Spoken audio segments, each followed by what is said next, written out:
버킹엄 궁전의 공기는 늘 일정한 질서를 유지한다. 그 질서는 소리보다 침묵으로, 발걸음보다 시선으로 존재한다. 오전이든 저녁이든 국왕이 머무는 공간에서는 시간이 균등하게 흐르지 않는다.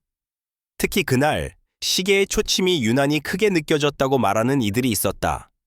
공식 일정표에는 아무런 변동이 없었고 국왕의 하루는 통상적인 보고와 면담으로 채워질 예정이었다. 그러나 왕실이라는 조직에서 가장 위험한 순간은 언제나 기록되지 않은 1분 전에 시작된다. 궁전 서쪽 복도에서 근무하던 한 고위 보좌관은 훗날 이렇게 회상했다. 그날 아침 이상할 정도로 조용했습니다. 평소보다 조용했어요. 왕실의 침묵은 결코 우연이 아니다. 그것은 무언의 신호이며 경험 많은 이들에게는 곧 다가올 변화를 예고하는 전조다. 찰스 국왕은 그날 평소보다 일찍 개인 서재로 들어갔다. 문은 닫혔고 경호 인력은 2배로 배치되었다. 외부에서 보기에 이는 단순한 보안 절차의 강화였지만 내부에서는 이미 다른 해석이 오가고 있었다. 찰스 3세는 감정을 숨기는 데 능한 군주로 알려져 있다. 즉위 이전부터 그는 사적인 감정이 공적인 판단을 흐리지 않도록 스스로를 단련해왔다. 그러나 인간적인 균열은 언제나 가장 가까운 곳에서 발생한다. 왕실의 중심부에서 흘러나온 작은 보고 하나가 그날의 공기를 바꾸었다는 증언이 있다. 보고서는 짧았고 내용은 간결했지만 그 함의는 결코 가볍지 않았다. 보고의 핵심은 확인 중이라는 단어였다. 왕실 보석 관리 목록과 실제 보관 상태 사이에 미세한 불일치가 있다는 내부 점검 결과였다. 이 불일치는 즉각적인 경보를 울릴 수준은 아니었으나 국왕에게 직접 보고되었다는 사실 자체가 상황의 민감성을 말해준다. 왕실 보석은 단순한 장신구가 아니다. 그것은 국가의 연속성과 군주의 정통성을 상징하는 정치적 자산이다. 따라서 그 관리 체계는 군사 보안에 준하는 엄격함을 유지해왔다. 그 시점까지는 누구도 특정 인물을 거론하지 않았다. 다만 최근 접근 기록과 비공식 이동이라는 표현이 보고서에 포함되어 있었다고 전해진다. 이러한 문구는 왕실 내부에서 매우 이례적이다. 접근 권한을 가진 인물은 극히 제한적이며 그중 상당수는 왕의 가족이거나 수십 년간 봉직해온 측근들이다. 따라서 의혹은 자연스럽게 가장 가까운 원안에서 맴돌 수밖에 없었다. 카밀라 왕비는 그날 오전 별도의 공식 일정 없이 궁전에 머무르고 있었다. 이는 전혀 이상한 일이 아니다. 왕비의 일정은 유동적이며 국왕의 일정과 겹치지 않도록 조율되는 경우가 많다. 그러나 같은 공간에 있었다는 사실은 나중에 수많은 추측의 출발점이 되었다. 왕실 보좌진 중 일부는 그날 국왕과 왕비 사이에 예정에 없던 면담이 잡혔다는 사실을 뒤늦게 알게 되었다고 전한다. 면담 요청은 국왕 쪽에서 나왔다. 이 점이 중요하다. 왕실에서 국왕이 먼저 요청하는 비공식 면담은 대개 심각한 사안과 관련되어 있다. 특히 그것이 공개 일정 사이의 짧은 공백, 단 몇 분의 시간 안에 이루어진다면 더욱 그렇다. 바로 그 1분 전이 왕실 관계자들의 기억 속에 각인된 순간이다. 문이 닫히기 직전 복도에서 스쳐 지나간 시선들이 있었다. 그 시선에는 질문이 있었고 동시에 질문을 삼켜야 한다는 훈련된 자제심도 담겨 있었다. 왕실은 질문보다 충성이 우선되는 공간이다. 그러나 아무리 철저한 규율 속에서도 인간의 감각은 작동한다. 누군가는 국왕의 얼굴에서 평소보다 굳은 표정을 읽었고 누군가는 왕비의 걸음걸이가 미세하게 빨라졌다고 느꼈다. 이런 관찰은 기록되지 않지만 왕실 보도의 세계에서는 매우 중요한 단서로 취급된다. 이 시점에서 분명히 해야 할 것이 있다. 그날 어떤 물리적 충돌이나 공개적인 언쟁이 있었다는 공식 확인은 존재하지 않는다. 그러나 왕실 역사에서 가장 큰 균열들은 언제나 닫힌 문 뒤에서 시작되었다. 소리가 새어 나오지 않았다고 해서 긴장이 없었다고 단정할 수는 없다. 오히려 침묵은 갈등의 깊이를 가늠하게 한다. 찰스 국왕은 평생을 기다려 왕위에 오른 군주다. 그 긴 기다림의 시간 동안 그는 제도와 전통, 그리고 인간관계의 복잡성을 누구보다 가까이에서 배웠다. 그렇기에 그의 분노는 충동적 폭발이 아니라 누적된 압력의 결과로 나타나는 경우가 많다.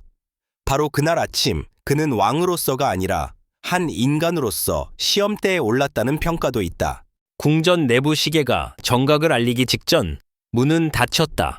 그 안에서 어떤 말이 오갔는지는 극소수만이 알고 있다. 그러나 확실한 것은 그 1분 전이 이후 며칠, 몇 주 동안 왕실 전체를 흔드는 파문의 시작점이 되었다는 사실이다.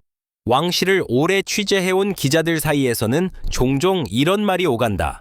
사건은 늘 마지막이 아니라 바로 직전에 결정된다. 버킹엄 궁전의 벽은 두껍고 오래되었다. 그 벽은 수세기 동안 수많은 비밀과 갈등, 화해와 결별을 흡수해왔다. 그날의 벽 역시 아무 말도 하지 않았다. 그러나 침묵 속에 남겨진 미세한 균열은 시간이 지나며 점점 더 또렷한 형태를 드러내기 시작했다. 그리고 그 균열의 중심에는 국왕과 왕비, 그리고 사라졌다고 보고된 무언가가 있었다. 이제 이야기는 막 시작되었을 뿐이다. 그날 아침의 1분 전은 왕실이라는 거대한 구조물 안에서 감춰져 있던 긴장의 서막이었고, 이후 벌어질 모든 논쟁과 해석의 기준점이 되었다. 다음 장에서는 그 문이 닫힌 이후 국왕의 감정이 어떻게 표면 위로 떠올랐는지를 보다 구체적으로 들여다보게 될 것이다. 문이 닫힌 이후의 시간은 궁전 안에서도 정확히 측정되지 않는다. 기록상으로는 단 7분 남짓이었지만 그날 그 공간을 둘러싼 긴장은 훨씬 더 길게 느껴졌다고 여러 관계자들은 말한다. 왕실에서 짧은 면담은 종종 가장 무거운 의미를 지닌다. 특히 국왕이 직접 요청한 비공식 대화라면 그것은 단순한 의견 교환의 차원을 넘는 경우가 많다. 찰스 국왕의 분노는 잘 알려진 성격적 특징이 아니다. 오히려 그는 오랜 세월 동안 감정을 절제하는 인물로 묘사되어 왔다. 왕세자 시절부터 그는 공개석상에서 목소리를 높이는 일을 극도로 피했고, 내부적으로도 문제를 문서와 절차를 통해 해결하는 방식을 선호했다. 그렇기 때문에 그날 고성이 오갔다는 표현이 궁전 내부에서 조심스럽게 회자되기 시작했을 때 많은 이들이 그 의미를 과소평가하지 않았다. 왕실 보좌 체계에 정통한 한 전직 관리는 이렇게 설명했다. 국왕이 목소리를 높인다는 것은 이미 여러 단계를 지나왔다는 뜻입니다. 즉, 즉각적인 분노가 아니라 반복된 보고와 해명, 그리고 설명되지 않는 공백들이 누적된 결과라는 의미다. 왕실의 의사결정 구조는 단순하지 않다. 특히 민감한 사안일수록 여러 중간 보고 단계를 거치며 완충 장치가 작동한다. 그 장치들이 모두 무력화되었을 때 국왕의 직접 개입이 이루어진다. 그날 아침 국왕에게 전달된 추가 보고는 처음보다 한층 구체적이었다고 전해진다. 보석 관리 기록 중 일부가 비정상적인 시간대에 열람되었고, 통상적인 절차에서는 필요하지 않은 확인 과정이 있었다는 내용이었다. 이러한 정보는 그 자체로 범죄를 의미하지는 않는다. 그러나 왕실이라는 맥락에서는 왜? 라는 질문을 피할 수 없게 만든다. 특히 그 질문이 가장 신뢰해야 할 인물 중 한 명을 향하게 될 때 상황은 급변한다.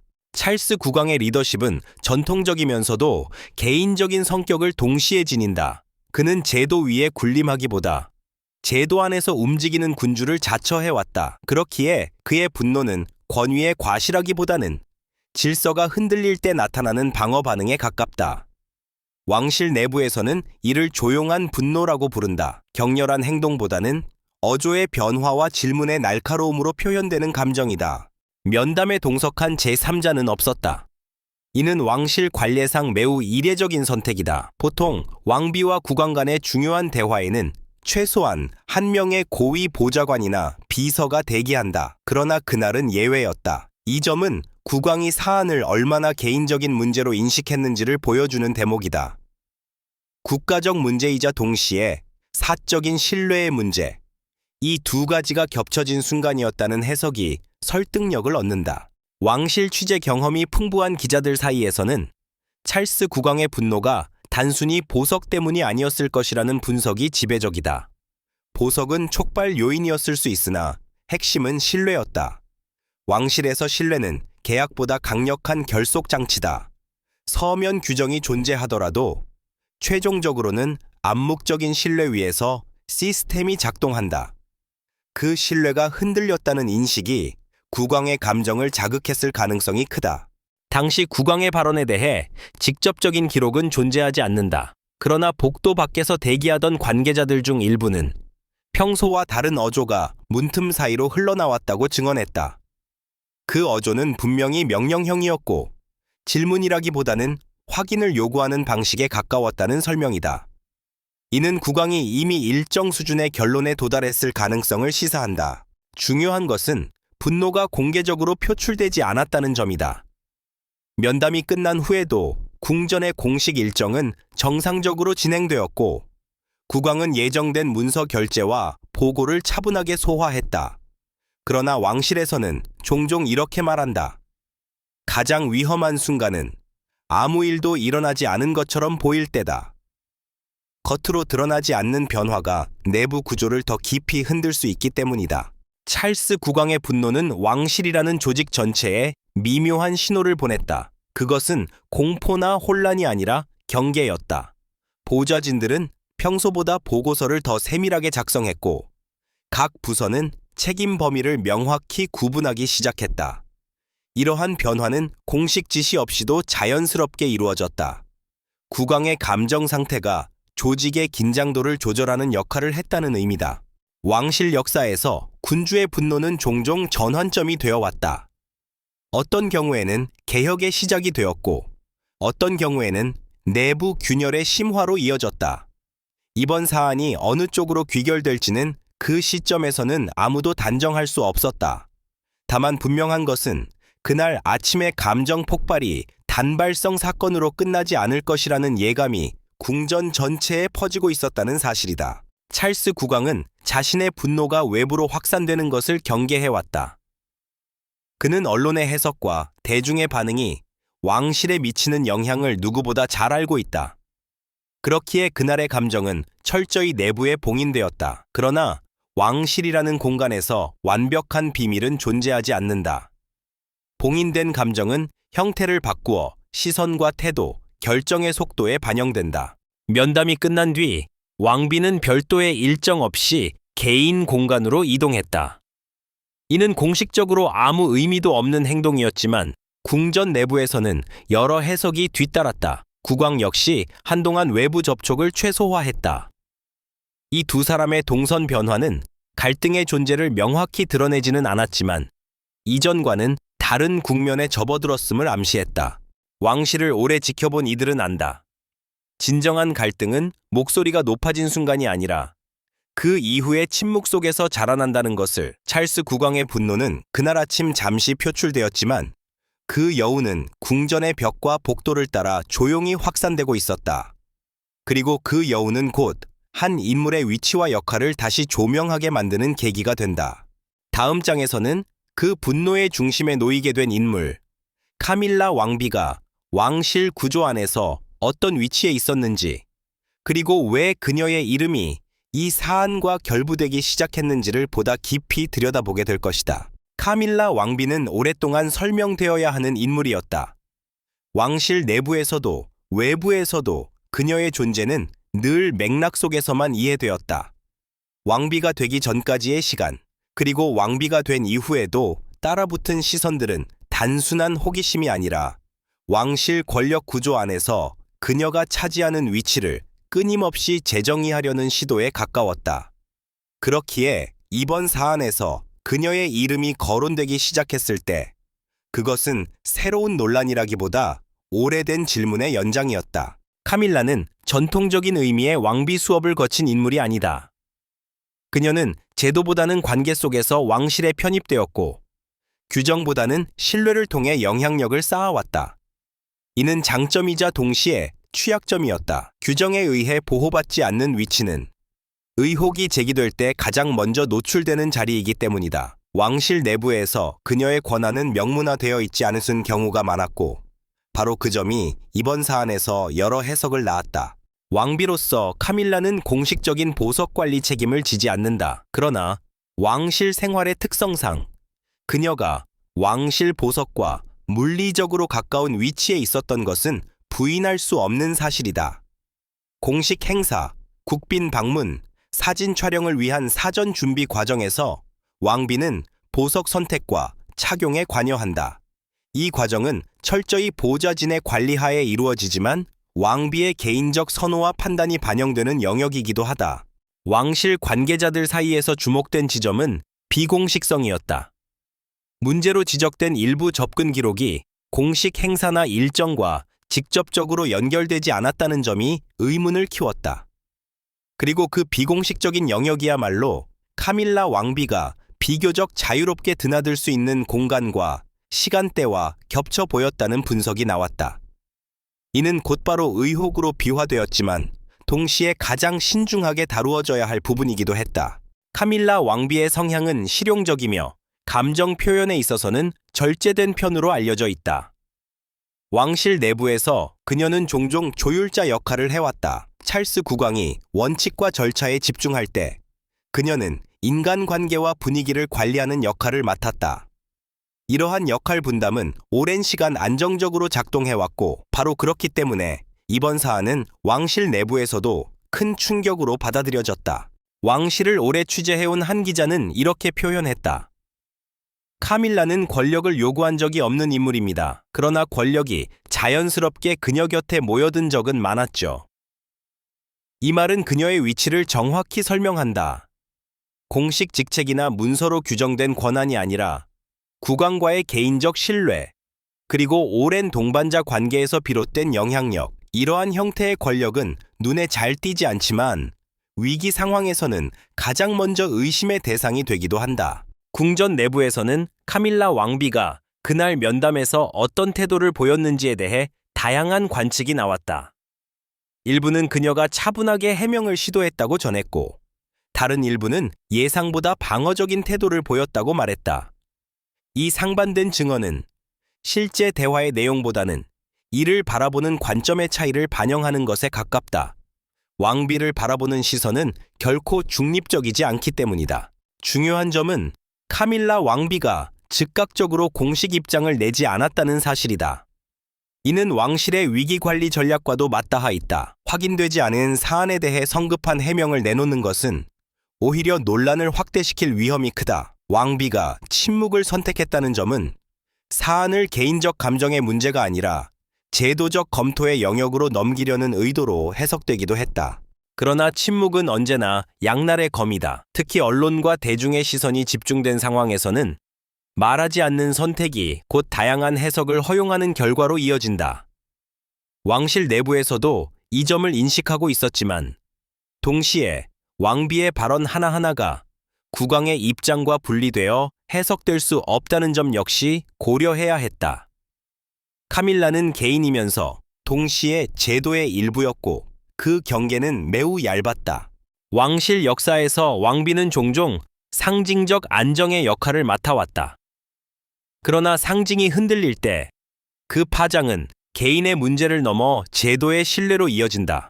이번 사안에서 카밀라 왕비의 이름이 반복적으로 거론된 이유는 단순히 의혹의 대상이어서가 아니라 왕실 구조 안에서 그녀가 차지하는 상징적 무게 때문이었다. 그녀를 잘 아는 이들 중 일부는 카밀라 왕비가 이번 사안을 자신에 대한 공격이 아니라 왕실 전체에 대한 시험으로 받아들이고 있다고 전했다. 이는 감정적 대응을 자제하게 만든 요인이 되었을 가능성이 크다. 왕비로서의 역할은 때로는 자신을 방어하는 것보다 침묵 속에서 상황을 견디는 것을 요구하기 때문이다. 이 시점에서 분명한 것은 카밀라 왕비가 단순한 주변 인물이 아니라는 사실이다. 그녀는 이번 논란의 중심에 놓이게 되었고 그 위치는 원하든 원하지 않든 피할 수 없는 것이었다. 왕실의 신뢰 구조, 권력의 비공식적 흐름, 그리고 개인적 관계가 교차하는 지점에서 그녀의 이름은 하나의 상징으로 기능하기 시작했다. 다음 장에서는 이 모든 논란의 촉발점이 된 보석, 그 자체에 시선을 옮기게 될 것이다. 사라졌다고 보고된 왕실 보석이 지닌 상징성과 왜 그 관리 체계의 작은 흔들림이 이렇게 큰 파장을 낳았는지를 구체적으로 살펴볼 필요가 있다. 왕실 보석은 장식품이 아니라 언어다.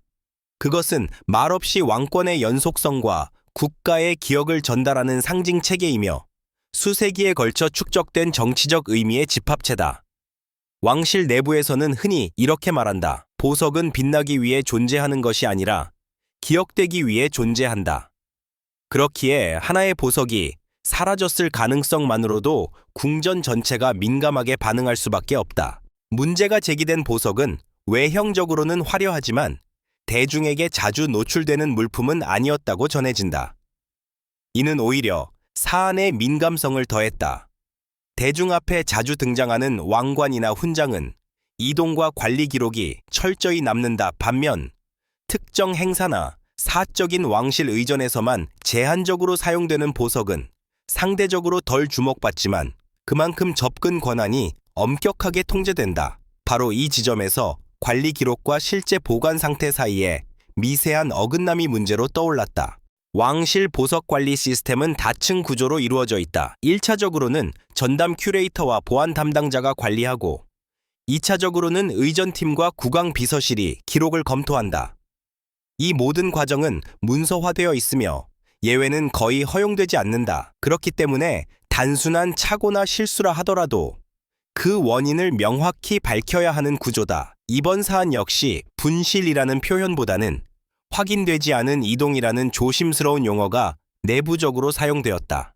보석이 실제로 궁전 밖으로 반출되었는지 아니면 내부 이동 과정에서 기록상의 공백이 발생했는지는 그 시점까지 명확히 밝혀지지 않았다. 그러나 왕실 취재 경험이 있는 이들은 알고 있다.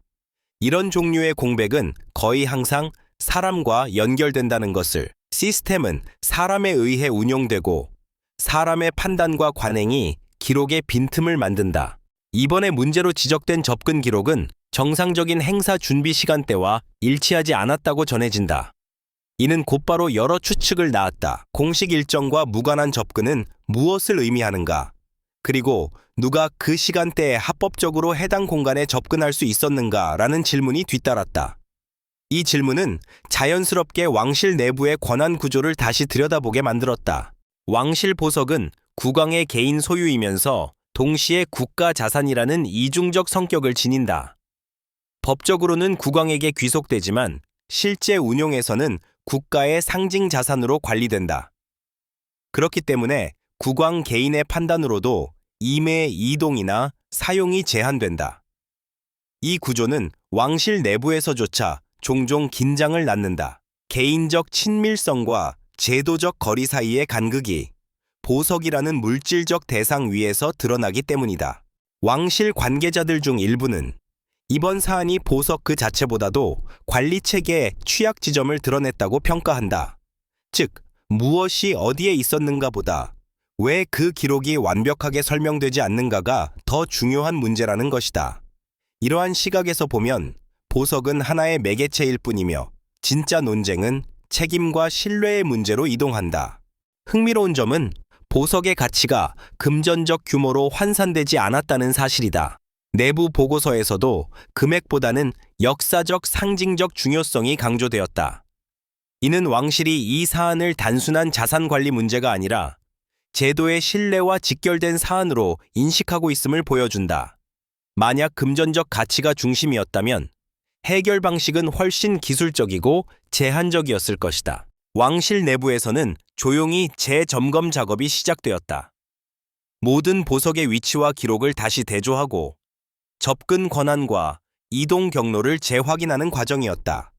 이 작업은 외부에 공개되지 않았고 공식 발표도 없었다. 그러나 궁전 안에서는 이 재점검이 곧 비공식 조사로 받아들여졌다. 조사라는 단어가 사용되지 않았음에도 그 분위기는 분명 조사에 가까웠다. 이 과정에서 누구의 이름도 공식적으로 거론되지 않았다. 왕실의 전통은 개인을 공개적으로 지목하기보다 구조를 점검하는 데 초점을 맞춘다. 그러나 구조를 점검한다는 것은 곧 그 구조 안에서 움직인 개인들의 역할을 다시 들여다본다는 의미이기도 하다. 이 미묘한 긴장 속에서 관계자들은 말수를 줄였고 평소보다 절차에 집착하기 시작했다. 보석은 여전히 빛나고 있었다. 적어도 외형적으로는 아무것도 변하지 않은 듯 보였다. 그러나 왕실이라는 공간에서 보석의 진정한 가치는 눈에 보이는 광채가 아니라 그 주변을 둘러싼 신뢰의 안정성에 있다. 이번 사안은 그 신뢰가 얼마나 섬세한 균형 위에 놓여 있는지를 여실히 드러냈다.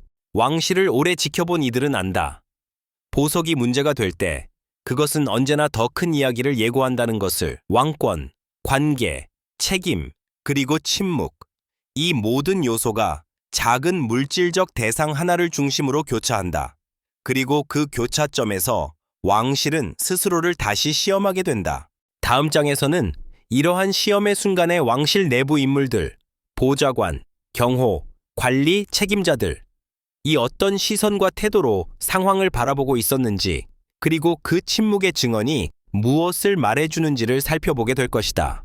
왕실에서 가장 많은 것을 아는 사람들은 가장 적게 말하는 사람들이다.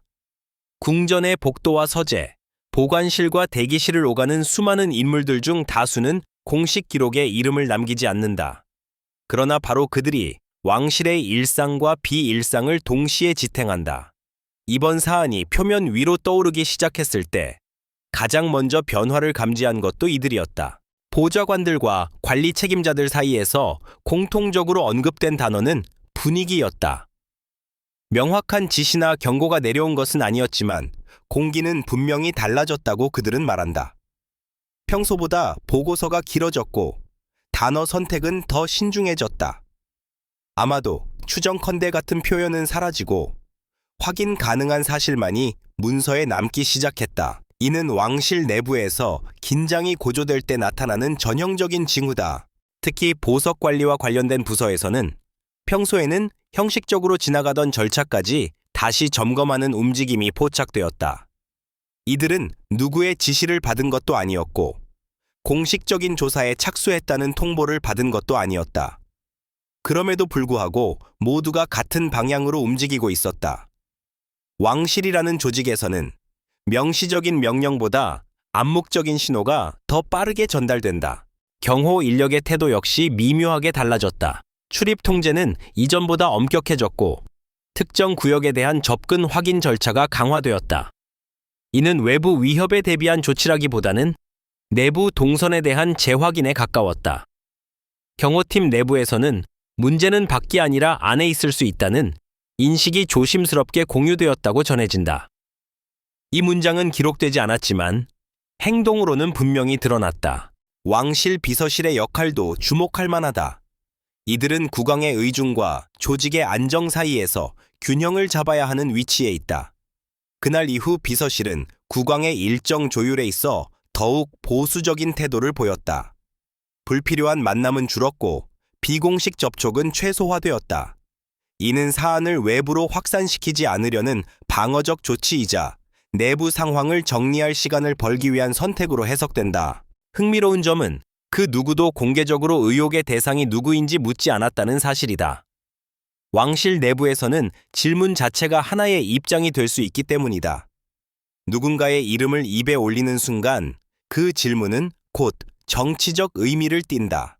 그래서 사람들은 질문 대신 침묵을 택했고 침묵 속에서 각자의 계산을 시작했다.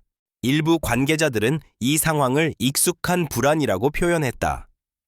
왕실의 역사 속에서 유사한 순간은 반복되어 왔기 때문이다. 겉으로는 아무 일도 일어나지 않는 것처럼 보이지만 내부에서는 모든 관계가 재정렬되는 시기, 누가 신뢰받고 있는지, 누가 거리를 두고 있는지, 그리고 누가 잠시 보이지 않게 되었는지가 중요해진다. 궁전의 하급 직원들 사이에서도 변화는 감지되었다. 청소 담당자, 의전 보조 인력, 행정 지원 인력 등은 공식 정보에 접근할 수 없지만 공간의 흐름에는 누구보다 민감하다. 그들은 특정 방의 출입 빈도가 줄었고 일부 공간이 갑자기 비어있는 상태로 유지되고 있다는 점을 눈치챘다.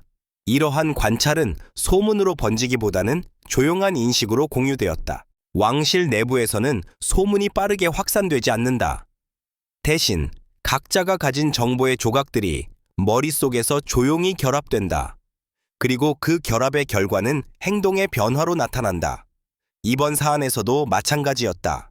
사람들은 말을 아꼈지만 동시에 자신의 위치와 역할을 재점검했다. 이는 위기 상황에서 조직이 생존하기 위해 취하는 본능적인 반응이다.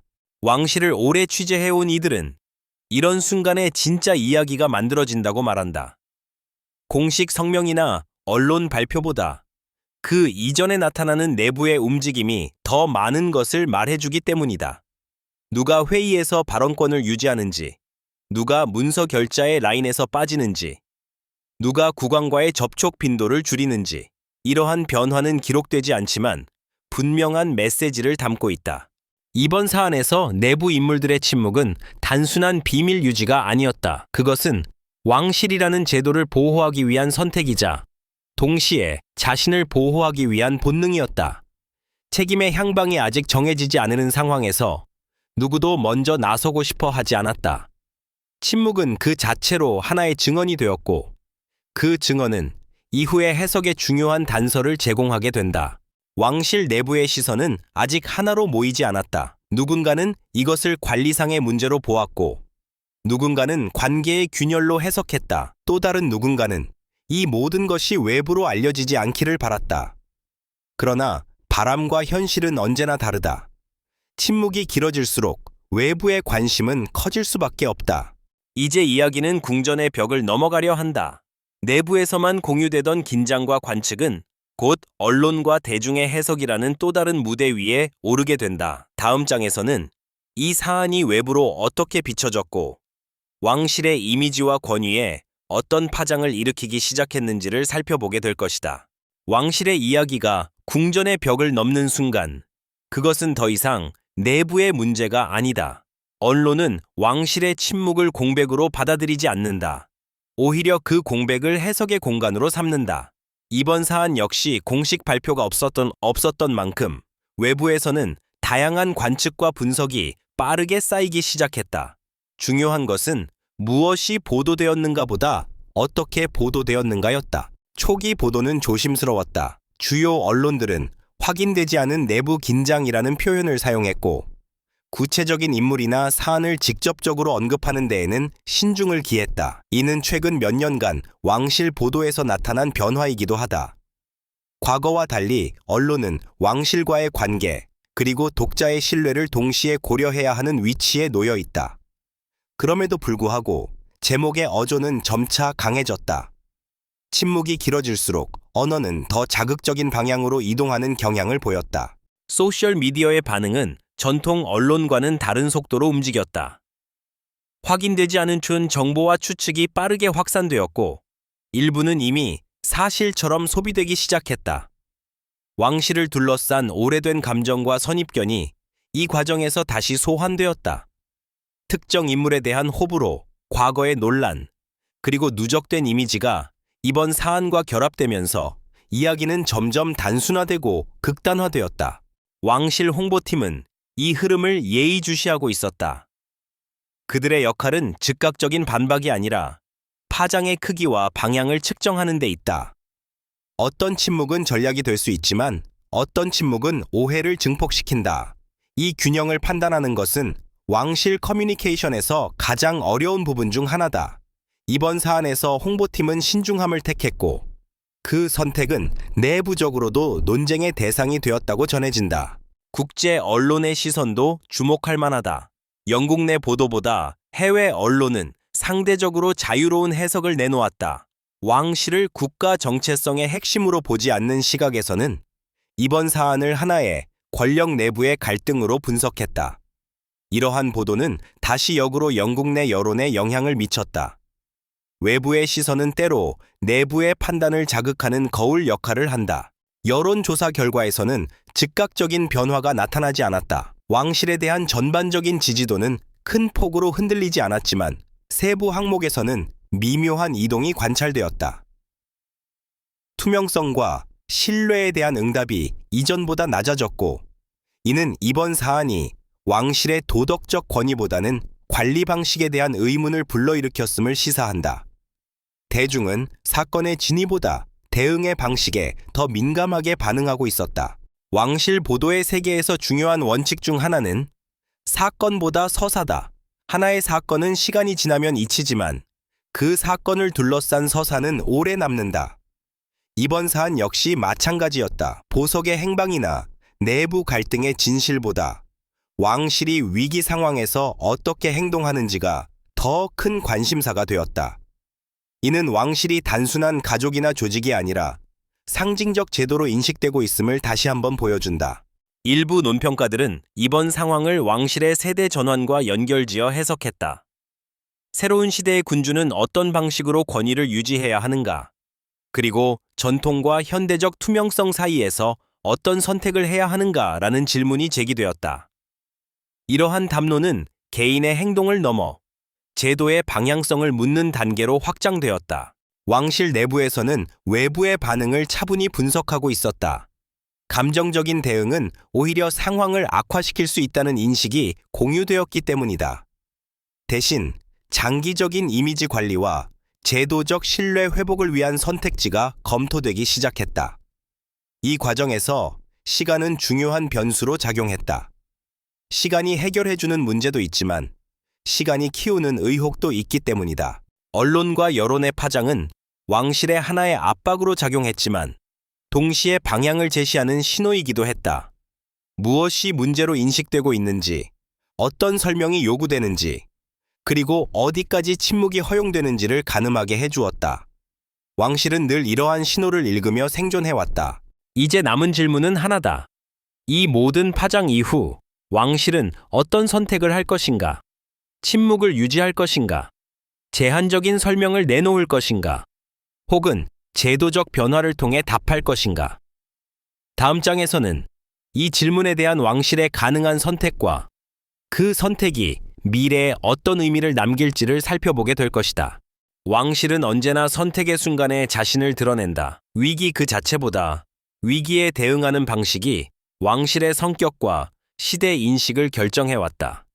이번 사안 역시 마찬가지였다. 내부의 긴장, 외부의 해석, 그리고 누적된 침묵이 만들어낸 압력 속에서 왕실은 단순한 해명이 아닌 더 복합적인 결정을 요구받고 있었다. 가장 먼저 검토된 선택지는 아무 일도 없었던 것처럼 지나가는 것이었다. 이는 과거 여러 차례 효과를 발휘했던 방식이다. 시간이 흐르면 관심은 다른 이슈로 이동하고 구체적 증거가 없는 의혹은 자연스럽게 희미해진다. 그러나 이번에는 상황이 달랐다.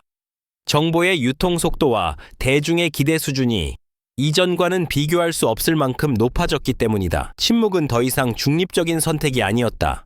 두 번째 선택지는 제한적인 설명이었다. 모든 사실을 공개하지 않되 관리 체계와 절차가 정상적으로 작동하고 있음을 강조하는 방식이다. 이는 왕실이 자주 사용하는 전략이기도 하다. 개인의 이름을 언급하지 않고 구조와 제도를 전면에 내세움으로써 논란의 초점을 이동시키는 것이다. 내부적으로는 이 방안이 가장 현실적인 선택지로 검토되었다고 전해진다. 그러나 이 방식 역시 위험을 동반한다. 제한된 설명은 언제나 추가 질문을 낳는다. 무엇을 말하지 않았는지가 무엇을 말했는지만큼 중요해지기 때문이다. 특히 이번 사안처럼 신뢰가 핵심 쟁점인 경우 불완전한 설명은 오히려 의혹을 장기화시킬 수 있다. 왕실은 이 점을 누구보다 잘 알고 있었다. 세 번째 선택지는 제도적 변화였다. 보석 관리 체계의 재정비, 접근 권한의 명문화, 그리고 내부 감시 시스템의 강화와 같은 조치들이 검토 대상에 올랐다. 이러한 선택은 단기적으로는 논란을 다시 환기시킬 수 있지만 장기적으로는 신뢰 회복의 기반이 될 수 있다. 왕실 역사에서 가장 강력한 위기 대응은 종종 제도의 변화를 통해 이루어졌다. 이 과정에서 중요한 변수는 국왕의 의지였다. 찰스 국왕은 오랜 세월 동안 왕실의 내부를 지켜보며 전통이 언제 보호가 되고 언제 부담이 되는지를 경험해왔다. 그의 통치 방식은 급격한 개혁보다는 점진적인 조정에 가까웠다. 그렇기에 이번 사안에서도 극적인 선언보다는 조용하지만 의미 있는 변화를 선택할 가능성이 높다는 분석이 나왔다. 카밀라 왕비의 위치 역시 재조명되었다. 개인으로서의 역할과 제도 안에서의 상징적 위치 사이에서 그녀는 다시 한번 균형을 요구받고 있었다. 왕실 내부에서는 이번 사안을 계기로 왕비의 비공식적 역할과 권한을 보다 명확히 정리해야 한다는 목소리도 나왔다. 이는 비난이라기보다는 오히려 보호의 논리에 가까웠다. 명확한 경계는 개인을 지키는 가장 효과적인 장치이기도 하기 때문이다. 왕실을 오래 취재해온 이들은 알고 있다. 진실이 언제나 완전한 형태로 공개되는 것은 아니라는 것을. 왕실의 진실은 종종 선택과 생략, 그리고 타이밍의 문제로 구성된다. 중요한 것은 그 선택이 제도의 안정과 미래를 향하고 있는가 하는 점이다. 이번 사안 역시 그 기준 위에서 평가될 것이다. 시간이 지나면서 언론의 관심은 점차 다른 이슈로 이동하기 시작했다. 그러나 완전히 사라지지는 않았다. 이번 사건은 하나의 사례로 남아 이후 왕실 보도에서 반복적으로 언급될 가능성이 크다. 그것은 스캔들이 아니라 전환점으로 기억될 수 있다. 왕실이 스스로를 어떻게 재정의하려 했는지를 보여주는 사례로 말이다. 궁전의 벽은 다시 침묵을 되찾았다. 복도는 평소와 같은 리듬으로 움직였고 공식 일정은 차질 없이 진행되었다. 겉으로 보기에 왕실은 이전과 다르지 않았다. 그러나 내부에서는 분명히 무언가가 조정되고 있었다. 신뢰의 경계, 역할의 정의, 그리고 권력의 흐름이 미세하게 재배치되고 있었다. 왕실의 역사는 거대한 사건들로만 이루어지지 않는다. 때로는 기록에 남지 않는 갈등과 선택들이 그 방향을 바꾼다. 이번 사안이 바로 그런 순간이었는지는 시간이 지나야 알 수 있을 것이다. 그러나 분명한 것은 이 사건이 왕실로 하여금 스스로를 다시 바라보게 만들었다는 사실이다. 왕실은 언제나 완벽해 보이기를 요구받는다. 그러나 완벽함이란 실수가 없는 상태가 아니라 실수 이후의 대응에서 드러난다. 이번 이야기는 아직 완전히 끝나지 않았다. 다만 하나의 국면은 마무리되었고 그 마무리는 조용하지만 의미심장한 질문을 남긴다. 전통은 어떻게 유지되는가? 그리고 신뢰는 어떻게 회복되는가? 그 질문에 대한 답은 성명서가 아니라 앞으로의 선택과 행동 속에서 서서히 드러나게 될 것이다. 그리고 그것을 지켜보는 일은 앞으로도 왕실을 취재하는 이들의 가장 중요한 과제가 될 것이다.